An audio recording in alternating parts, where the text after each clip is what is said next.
종종 제가 설교 시간에 여러분들에게 드리던 말씀 중에 하나입니다. 역대상 12장 32절에 보면 이사갈 지파에서 그 시대의 흐름을 이해하고, 개역 성경에는 시세를 알고 이렇게 되어 있는데, 풀어서 시대의 흐름을 이해하고 이스라엘이 무엇을 해야 할 것인가를 알고 있었던 족장 200명이 있었다, 이렇게 나와요.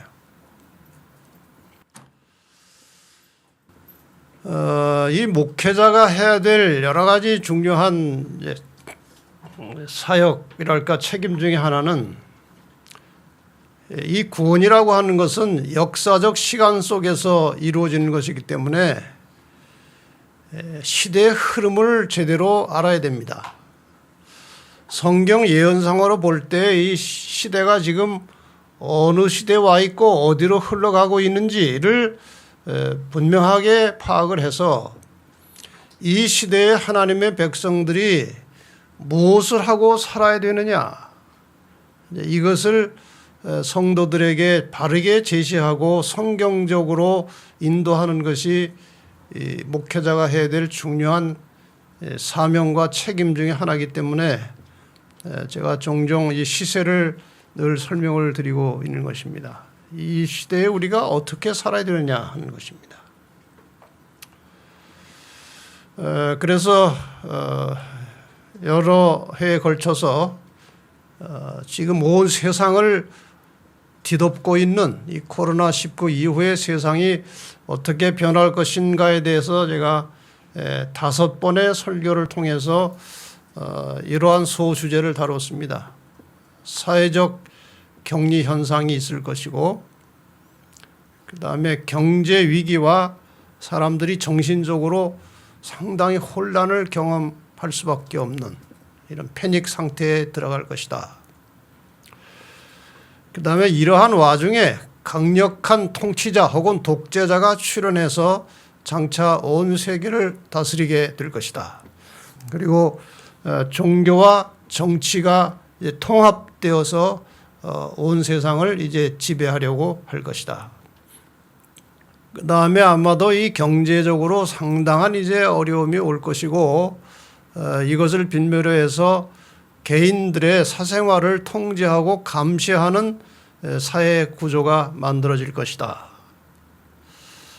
그 다음에 6번째로 동시에 이 신앙의 자유를 제한하면서 신실한 하나님의 백성들을 핍박하는 일이 다가올 것이다.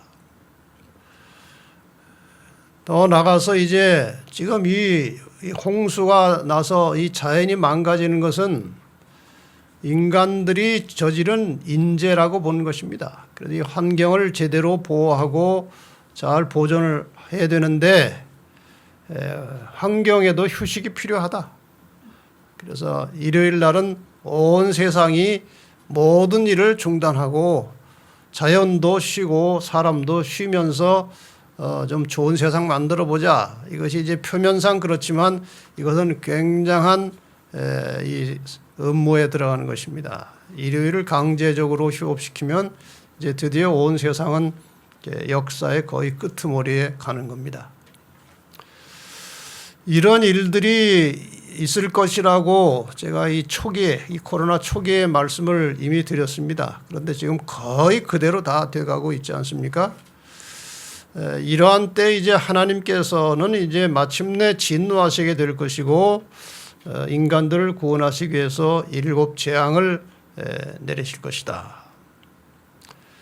그 다음에 7 재앙 끄트머리에 아마겟돈 전쟁, 선악 간의 싸움에 영적이면서도 실제적인 전쟁이 일어나면서 예수께서 재림하심으로 온 세상의 악의 세력은 끝나고 하나님의 백성들이 승리하여 나라를 얻게 되는 그러한 때가 올 것이다.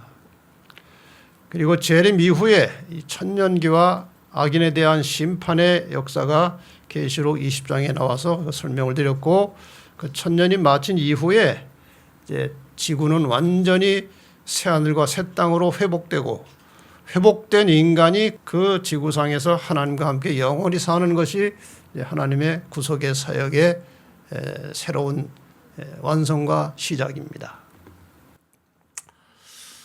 오늘은 이 다섯 번째 이 사생활을 통제하고 감시하는 일이 실제적으로 구체적으로 어떻게 이제 우리에게 다가와 있느냐, 이게 어떻게 진행될 것이냐, 이 문제에 대해서 조금 더 세부적으로 말씀을 드리려고 합니다.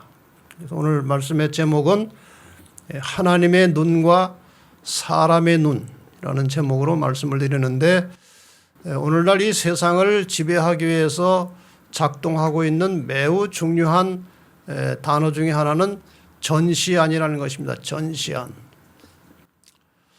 이 전시안이라고 하는 말은 영어로 이제 all seeing eye예요.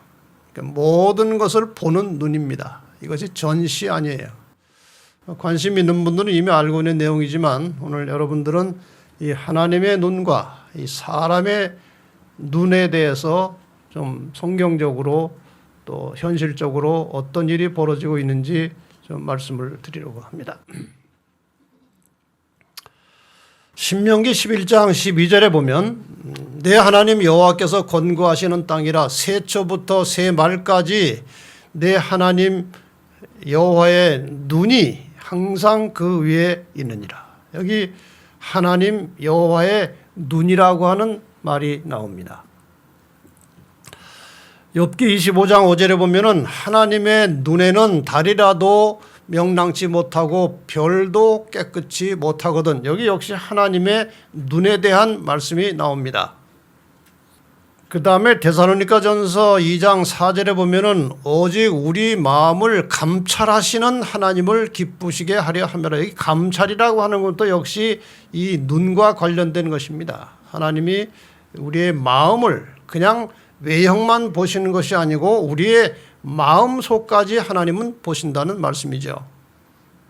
그 다음에 욥기 34장 21절에도 하나님은 사람의 길을 주목하시며 우리가 어디로 가고 있는지 어떻게 살고 있는지를 주목하신다. 그리고 사람의 모든 걸음을 감찰하신다.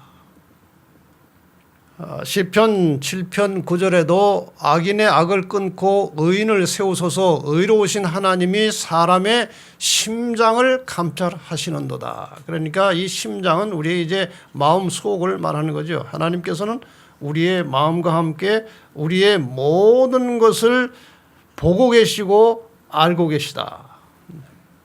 전체적인 내용은 그런 것입니다. 하나님은 전지전능하십니다. 모든 것을 다 아십니다. 성경절에서 보신 대로 우리의 속 마음까지도 다 보고 아십니다. 이것은 하나님에게만 가능한 일입니다.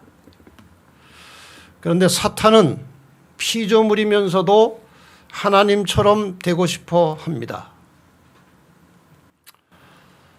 사단의 본심이 무엇입니까? 사탄이 어떤 본심을 가지고 죄를 시작하게 되었는지 여러분이 여러 설교를 통해서 잘 들으셨습니다. 이사야 14장 13절과 14절에 보면 내가, 이것은 이제 두로 왕을 비유로 해서 하늘에서 반역한 루스벨의 그 마음 상태를 그려놓은 것입니다.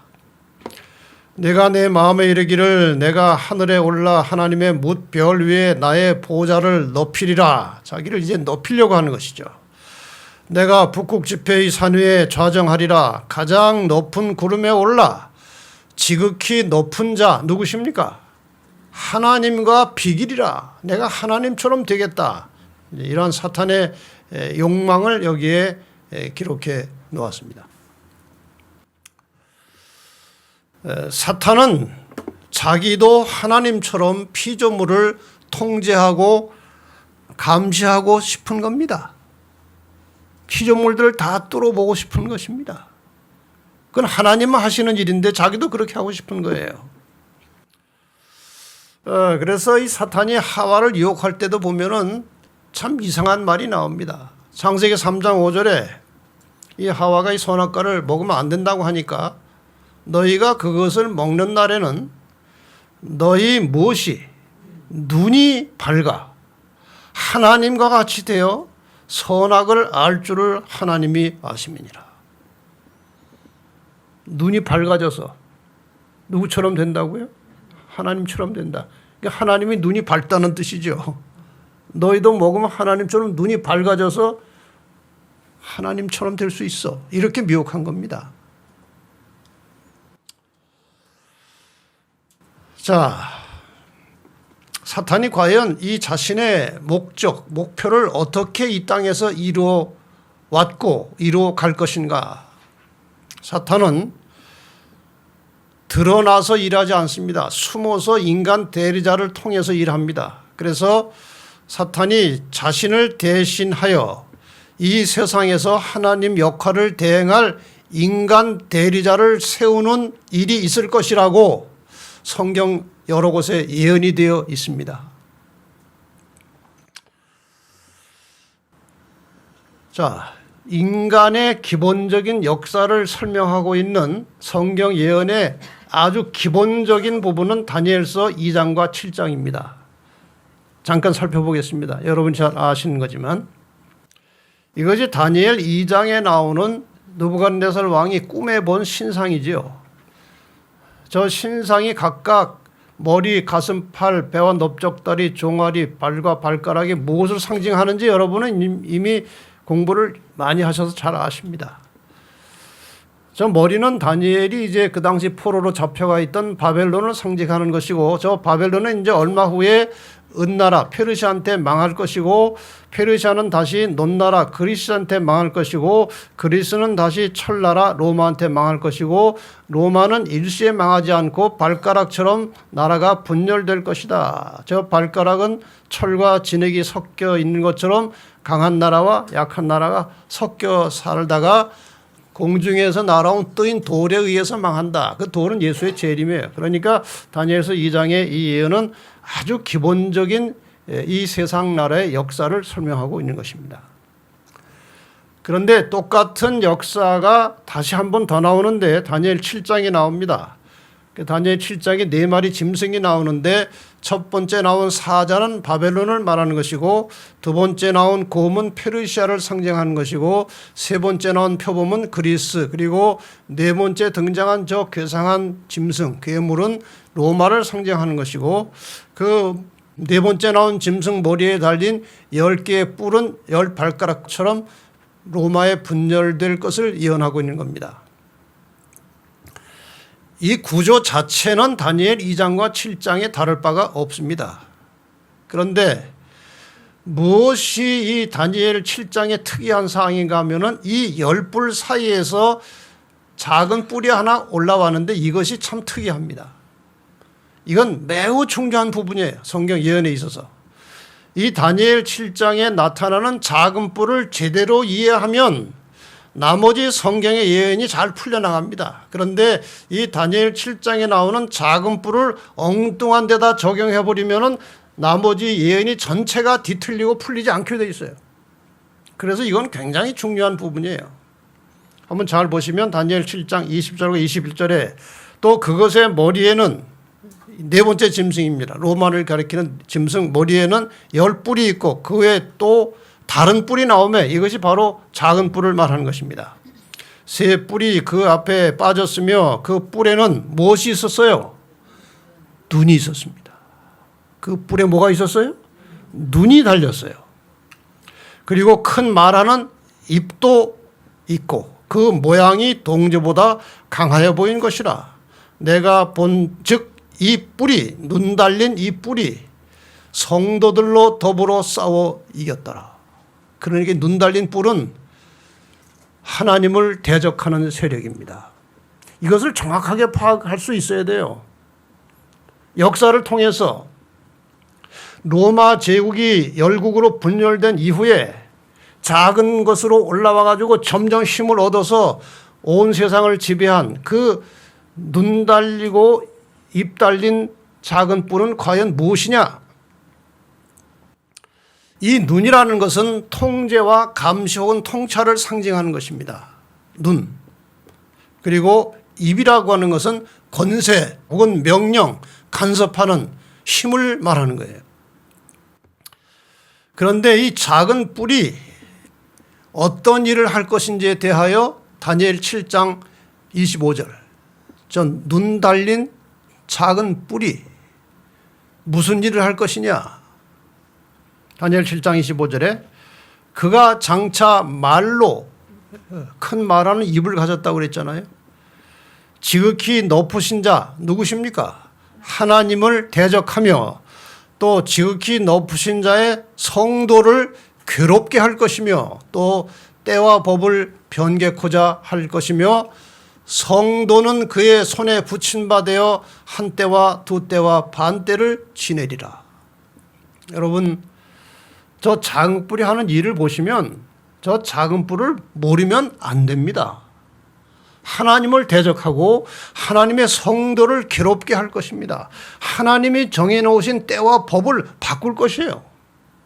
더 나가서 성도들은 그의 손에, 이 작은 뿔의 손에, 이 눈 달린 입 달린 작은 뿔의 손에 붙임 바 되어서 한때 두때 반때 3년 반 42달 1260년 동안 이제 핍박을 받겠다는 그 예언이거든요.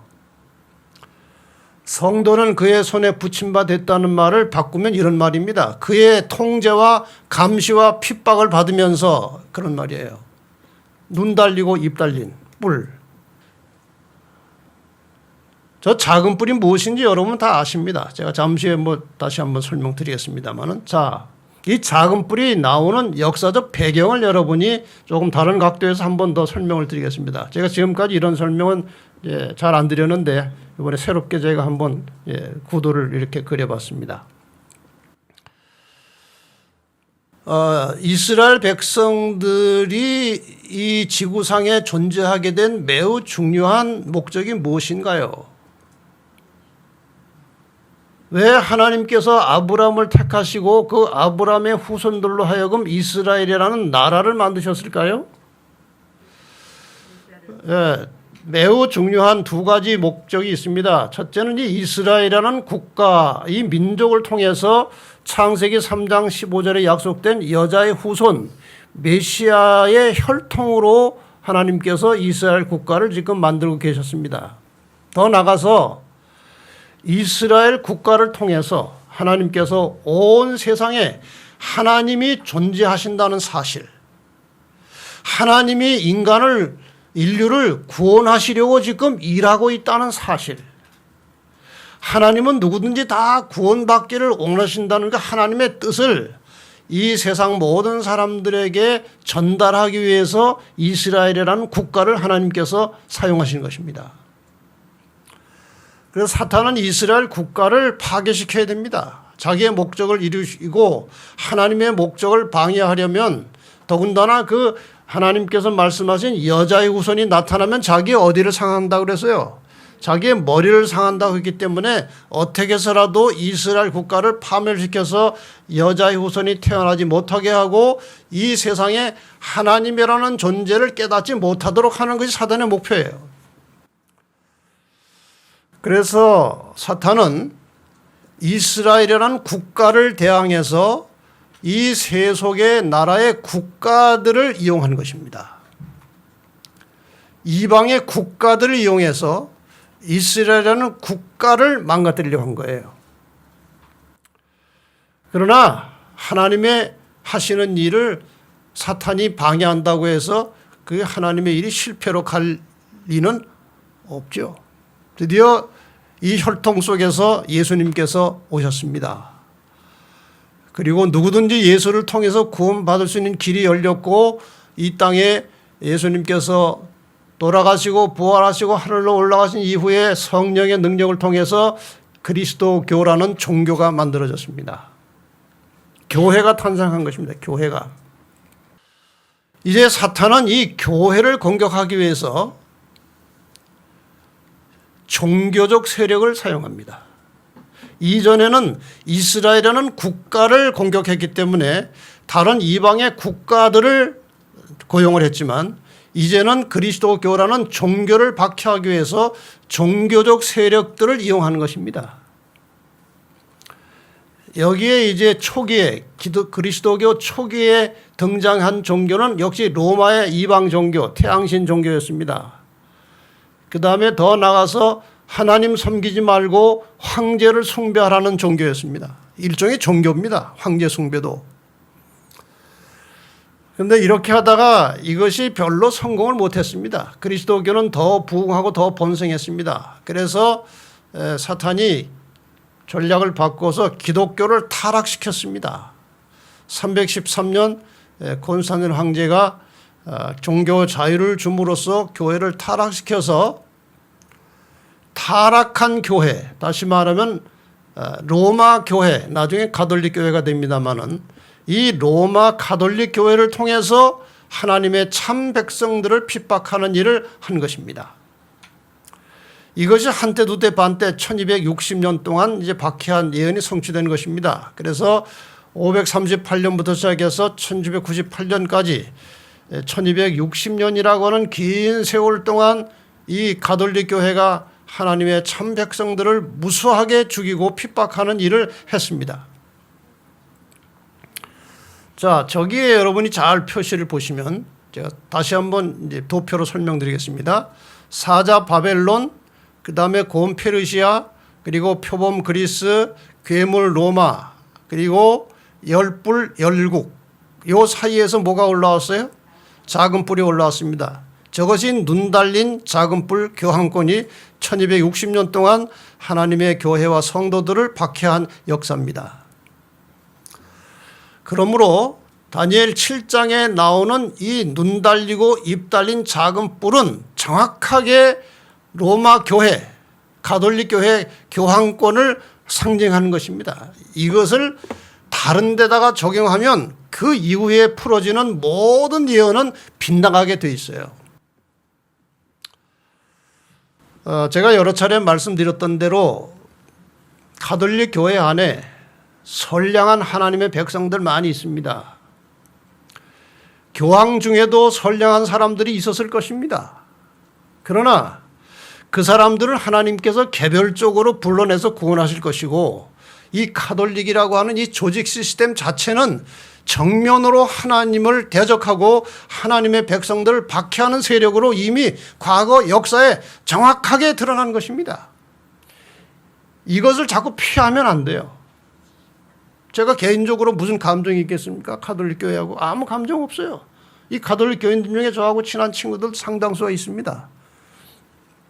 그러나 교회 자체 이 조직과 시스템은 정면으로 하나님을 대적하여 왔고 앞으로도 그렇게 할 것입니다.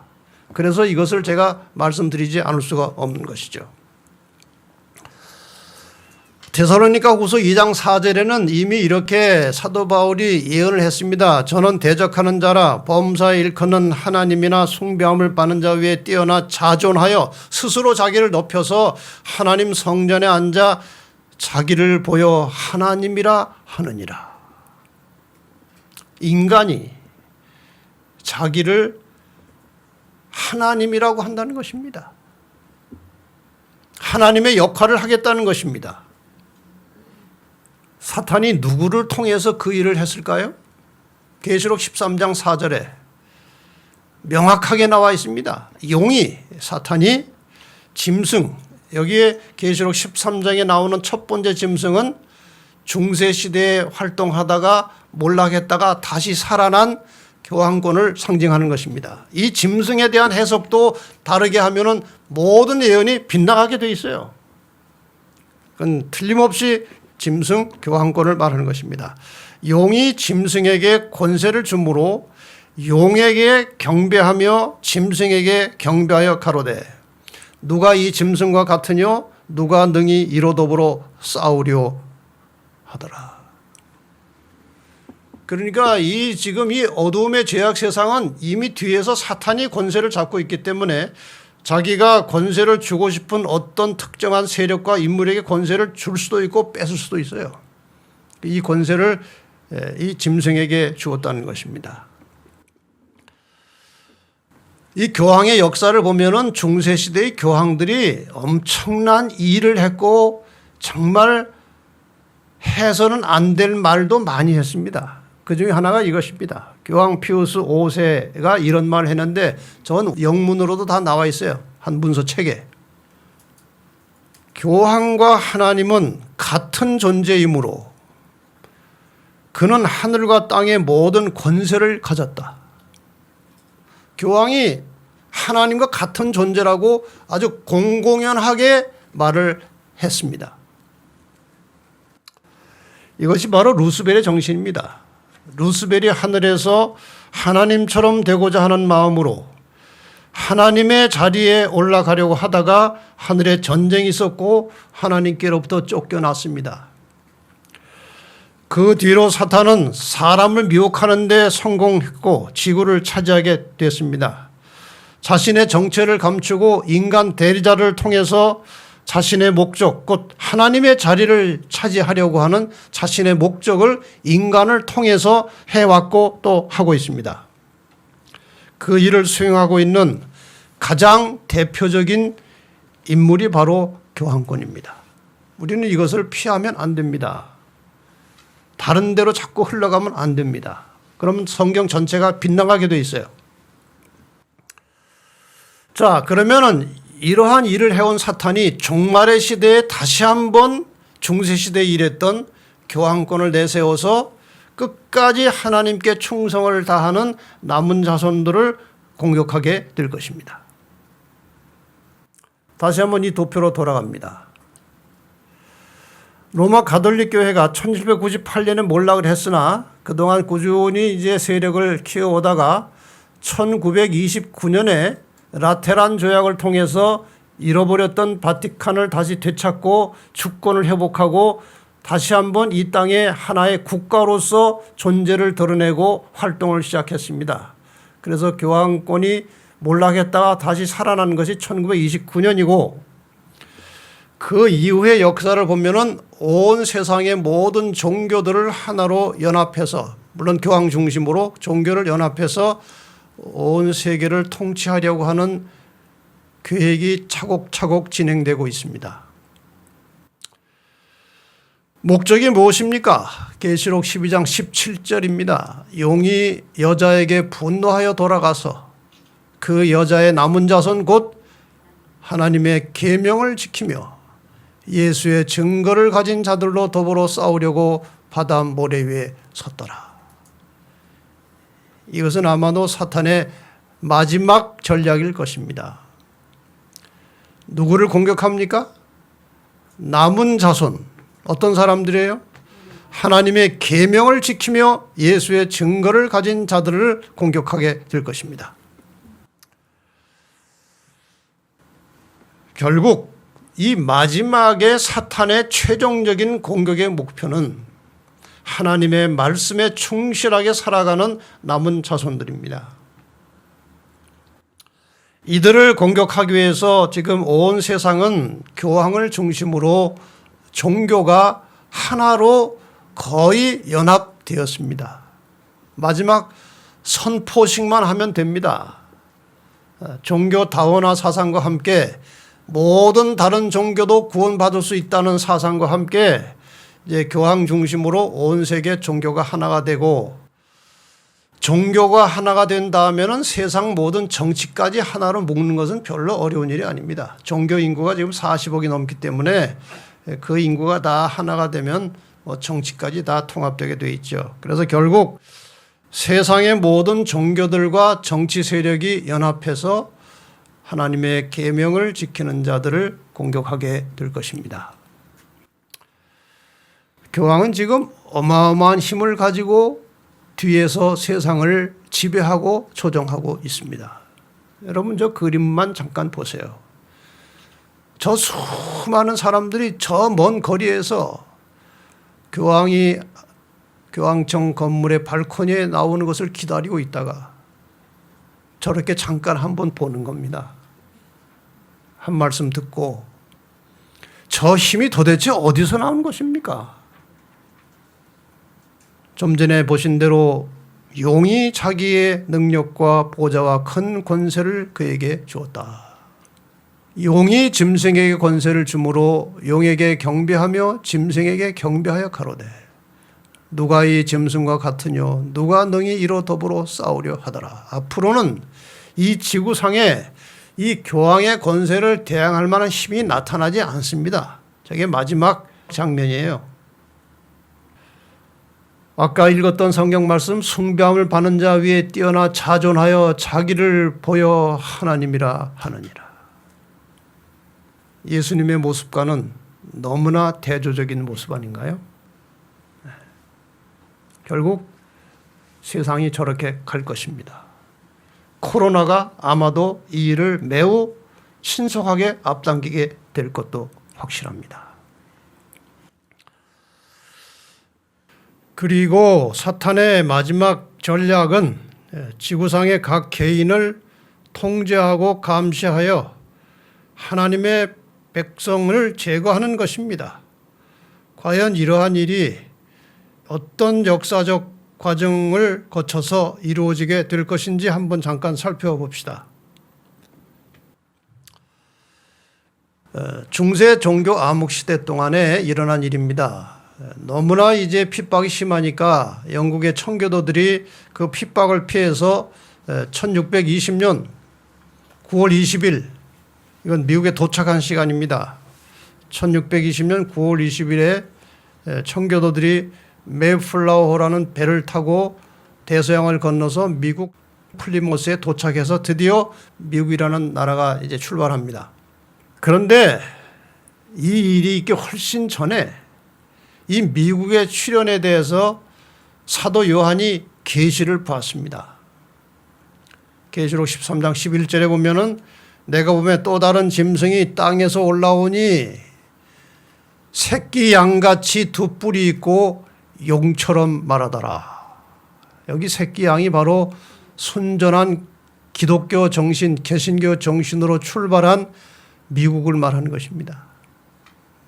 그런데 이미 사도 요한은 그 미국이 변질돼서 용처럼 말할 것이라고 예고를 했습니다. 아주 오래전에 이미 예언했습니다. 여러분, 미국 역사를 잘 보시면 지금 1620년에 시작됐죠. 미국의 독립을 선언한 해가 언제입니까? 1776년이죠. 이 청교도들이 미국 도착해서 독립할 때까지 사이의 기간을 보시면요, 150년 이상이 지났습니다. 저 사이에 저 150년이라는 긴 세월 동안에 사탄이 뒷짐지고 가만히 있었겠습니까? 절대로 그럴 리가 없죠. 마침내 저 양이 뭐처럼 바뀌겠다고 그랬어요? 용처럼 바뀐다고 그랬어요. 저 긴 세월 동안에 유럽에서 수많은 사람들이 미국의 기독교를 파괴하기 위해서 미국으로 넘어갔습니다. 철저하게 전략을 꾸몄습니다. 사탄이 군대를 파견했습니다. 가만히 둘 리가 없어요. 그래서 미국이 독립을 선언하고 드디어 한 국가로서 이제 여러 가지 기능을 갖춰가는 동안에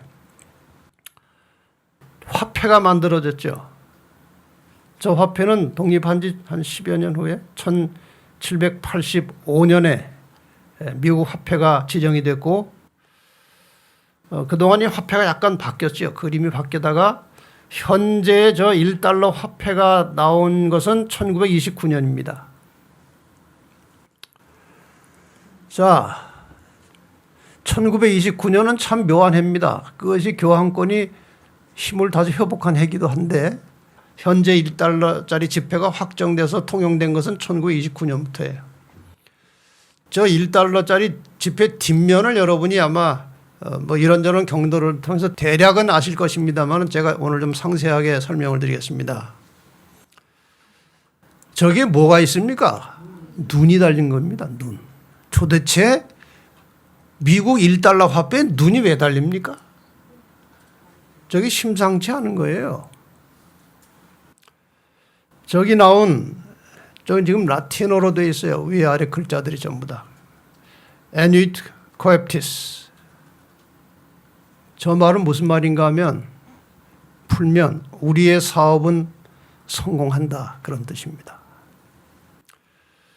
그 다음에 저 밑에 있는 숫자는 잘 안 보이기 때문에 제가 다시 이제 쓴 건데 저거는 이제 다 합치면 수치예요, 수. 저것은 1776이라는 수예요. 미국 독립한 해입니다. 1776이라는 숫자고 그 밑에 있는 Novus Ordo Seclorum 이 말은 New Order Secular 이 secular라는 것은 이 세상을 말하는 겁니다. 그것은 새로운 질서의 세상 새세계 질서라는 말 여러분 많이 들어보셨죠? 저 말이 이미 저 화폐에 들어있었어요. 여러분 어떻게 생각하십니까? 저 화폐를 만들 당시에는 이미 미국 사회를 적그리스도의 세력이 사탄의 세력이 지배하고 있었습니다. 그래서 저 화폐에다가 장차 미국을 어떻게 할 것인지 그 정신이 저 속에 다 들어있어요. 그래서 눈까지 그려놓은 것입니다. 전반적인 내용은 저 달러에 들어있는 개념은 신세계 질서를 이룩하는 일에 반드시 성공할 것을 기약하는 거예요. 저 말 자체가. 그 뿔에는 눈도 있고 그 모양이 동료보다 강하여 보이는 것이라. 눈이 그 눈입니다.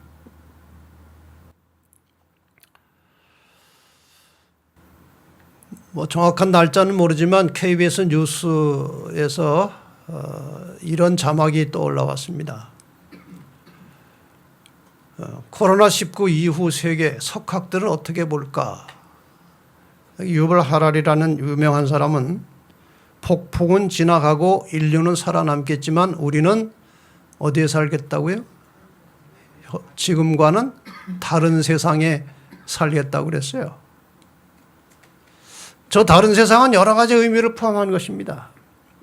그러나 제가 예언적 안목으로 볼 때 저 다른 세상은 개인의 자유를 상실한 통제와 감시의 사회에 살게 될 것입니다.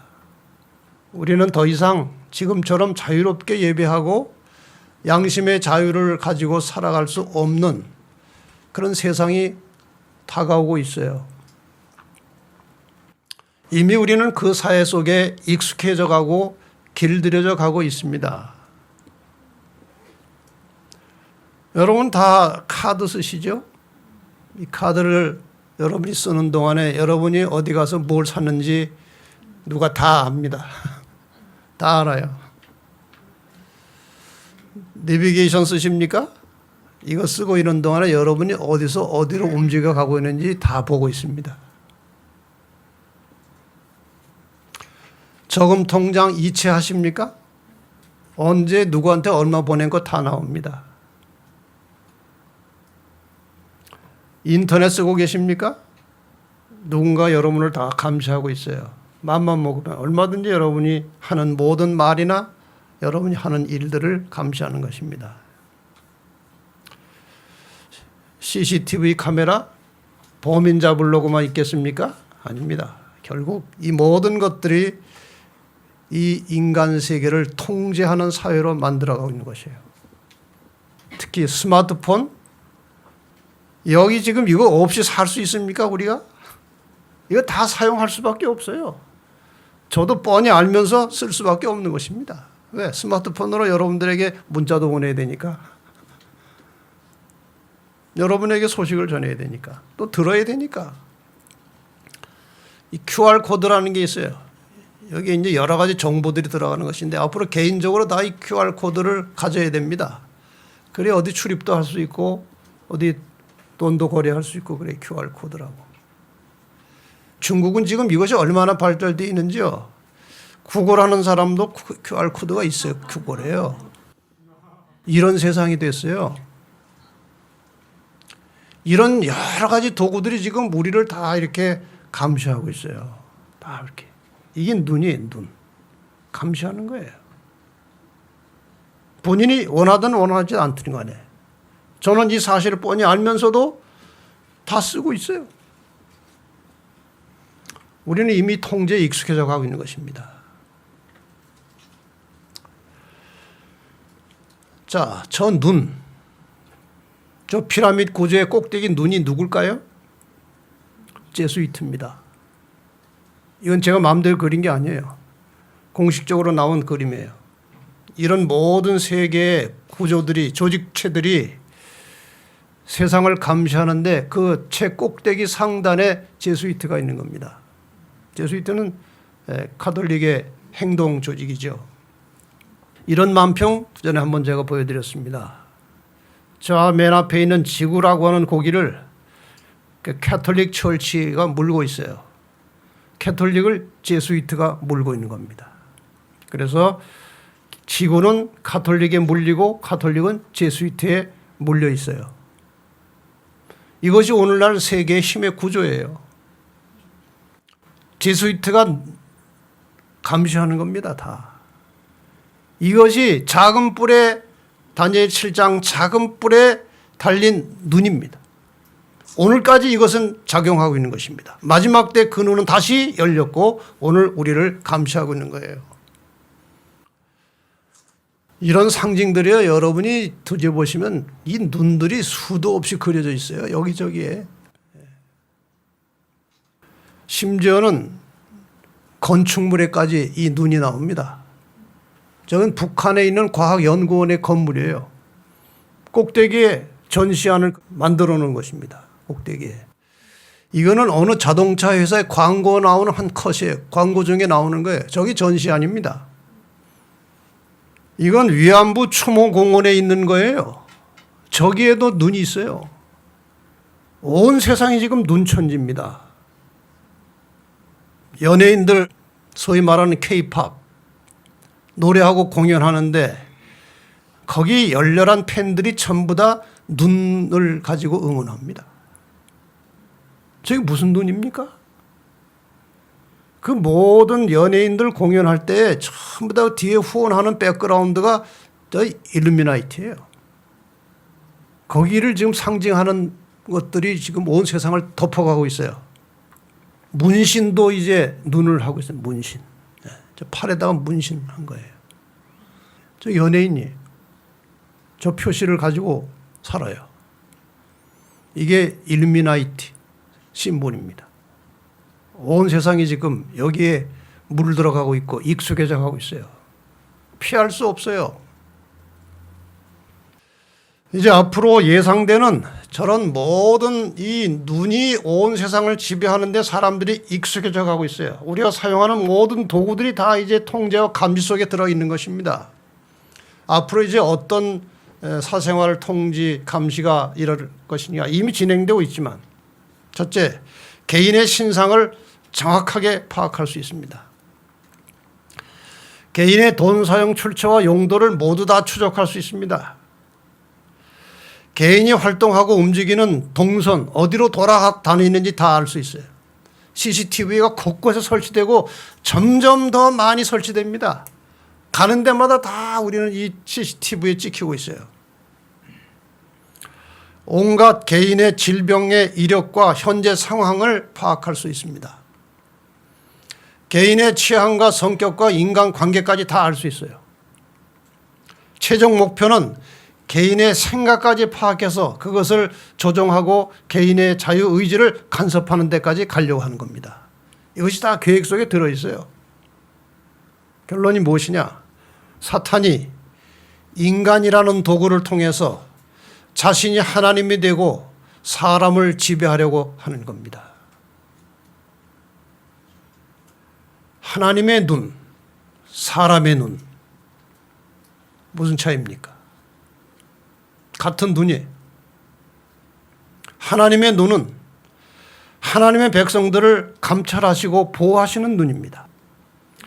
세상 역사를 통찰하시면서 인류의 구원을 이루어 가십니다.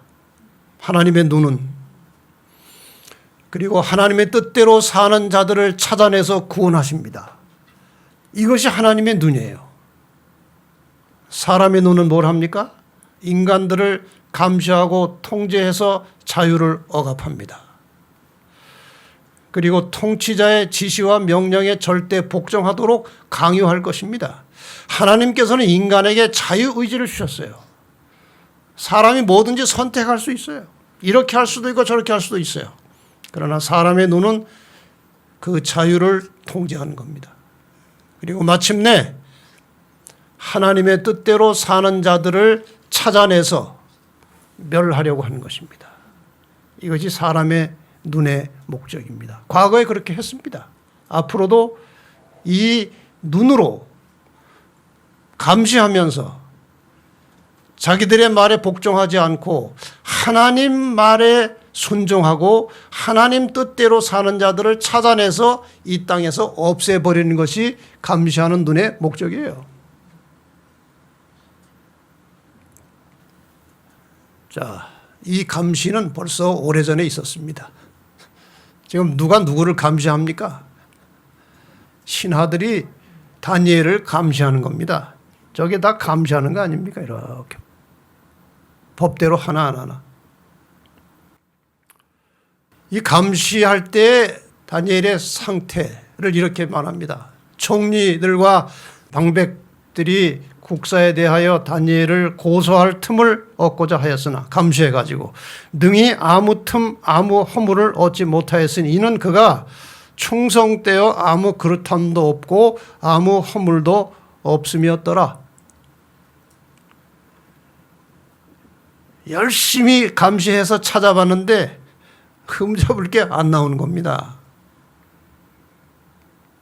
그 사람들이 가로되 이 다니엘은 그 하나님의 율법에 대하여 그 틈을 얻지 못하면 그를 고소할 수 없으리라. 인간적으로 흠잡을 데가 없으니까 뭘 가지고 흠잡으려고 그래요? 하나님의 법을 순종하는 것을 가지고 흠을 잡아내려고 하는 것입니다. 제가 무슨 말씀 드리려고 하는지 이해가 되십니까? 다시 이 말씀을 보세요. 용이 여자에게 분노하여 돌아가서 그 여자의 남은 자손 뭐 하는 사람들이에요? 하나님의 계명을 지키는 사람들이에요. 다니엘처럼 하나님 뜻대로 사는 사람들이에요. 이 당시에 이 관리들이 율법을 가지고 트집을 잡았듯이 마지막 시대에도 세상을 감시하는 자들은 하나님의 백성들이 하나님의 법을 지키는 것 가지고 트집을 잡게 된다는 것입니다. 두 법이 있지 않습니까? 하나님의 법 10계명이 있고 그 눈을 가진 작은 뿔이 만들어 놓은 다른 10계명이 있습니다. 천주교 10계명이 있습니다. 달라요. 이 눈을 가진 그리고 입을 가진 이 시대의 세상적 종교적 힘은 이 법을 지키라고 하는 것입니다. 눈 달린 작은 뿔이 만들어 놓은 법을 지키라는 것이고 하나님은 내 법을 지키라는 겁니다. 우리는 둘 중에 하나를 지켜야 돼요. 자, 왜 안식일이 중요한지 이제 이해가 되십니까? 이 시대에 이건 굉장히 중요한 이슈예요. 그냥 넘어갈 문제가 아니에요.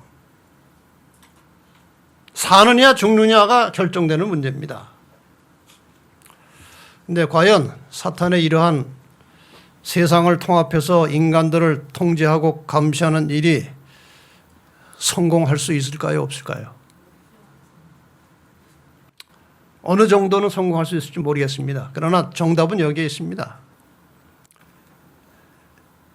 이 신상의 역사가 있어요. 저 마지막에 발가락은 철같이 강한 나라와 약한 나라가 섞여 있는 거예요. 오늘 우리 세상을 말하는 것입니다. 다니엘 2장 43절에 왕께서 철과 진흙이 섞인 것을 보셨은즉 그들이 다른 인종과 서로 섞일 것이나 피차에 합하지 아니함이 철과 진흙이 합하지 않음과 같으리이다. 세계가 하나로 통일될까요? 안 될까요? 안 됩니다. 그동안 샤를마뉴 대제, 나폴레옹, 빌헤름 2세, 히틀러 같은 사람들이 세계를 통일시키려고 죽을 힘을 다해서 노력했지만 100% 실패했습니다. EU, 유럽연합 실패했습니다. 더 실패할 것입니다. UN 세상을 하나로 묶는 것 같지만 결국은 실패할 것입니다. 어느 정도까지는 가겠죠. 그 정도로 가는 과정에서 하나님 백성들이 핍박을 받을 수 있을 것입니다. 그러나 궁극적으로 성공 못합니다. 실패할 것입니다. 여기도 역시 그동안 제가 몇 차례 여러분에게 보여드렸던 성경절입니다.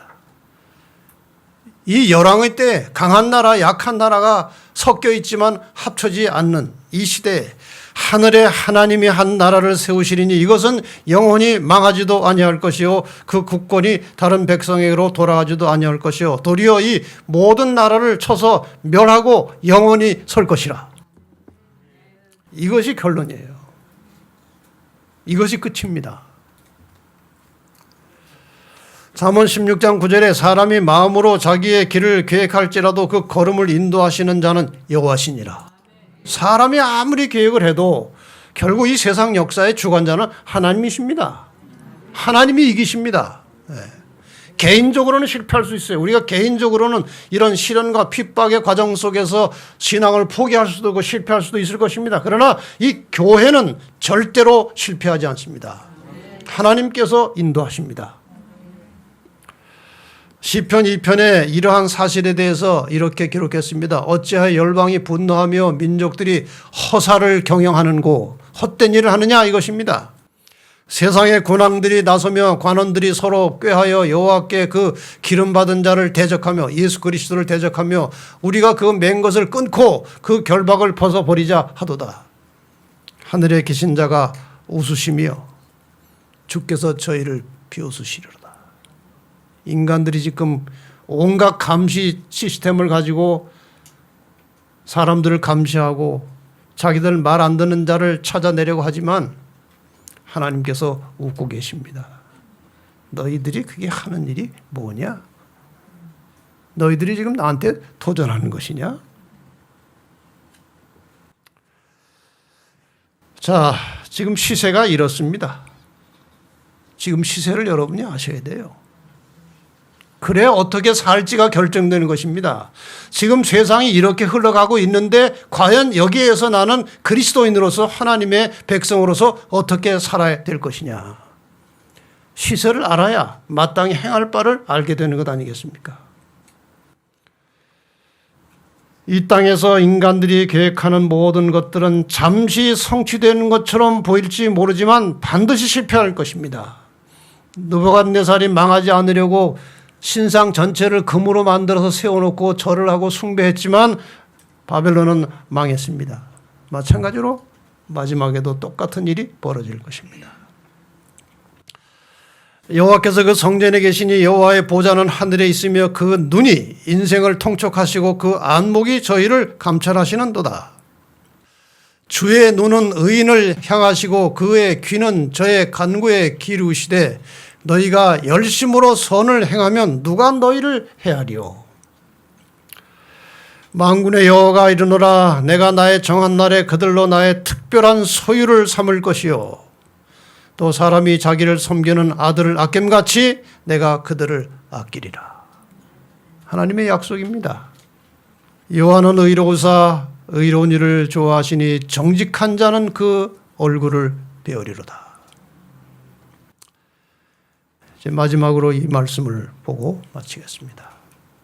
하나님도 우리를 보시고 세상 사람도 우리를 보고 있습니다. 하나님의 눈도 우리를 보고 사람의 눈도 우리를 보고 있습니다. 첫째, 항상 속 마음을 깨끗하게 씻고 마음 상태가 성결하게 되시기를 바랍니다. 하나님은 우리의 속 마음을 보십니다. 마음을 깨끗하게 하는 것이 하나님의 자녀들입니다. 두 번째, 언행에 있어서 사람들에게 흠잡힐 일을 하지 말아야 됩니다. 바벨론의 왕궁의 신하들이 다니엘의 생활 속에서 흠잡을 수 없었듯이 이 땅의 CCTV 카메라가 온갖 도구들이 우리를 살피고 있을지라도 흠잡을 것이 없어야 한다는 것입니다. 물론 우리가 인간이라 실수할 수 있어요. 과거에 실수한 것도 있을 수 있어요. 그러나 적어도 현재 저와 여러분은 그리스도의 보혈로 씻음을 받고 깨끗한 상태로 사시기를 바랍니다. 언제라도 주님은 우리의 과거의 죄를 용서하십니다. 현재 깨끗하게 살라는 것입니다. 열심을 품고 선을 행하며 복음 전하는 일에 헌신하시기를 바랍니다. 더 나아가서 우리가 하나님의 말씀을 순종하는 일은 우리의 힘이 드는 게 아니에요. 말씀의 능력과 성령의 지도를 따라서 사는 습관을 가지시기 바랍니다. 마지막에 우리가 할 말은 이것입니다. 베드로와 사도들처럼 사람보다 하나님을 순종하는 것이 마땅하니라. 하나님 앞에서 너희 말 듣는 것이 하나님 말씀 듣는 것보다 옳은가 판단하라.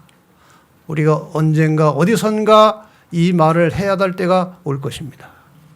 여러분 항상 어디에 서시든지 하나님께 순종하고 하나님 말씀에 서는 것을 최고의 가치로 여기고 살아가는 진정한 그리스도인들이 되시기를 간절히 바랍니다.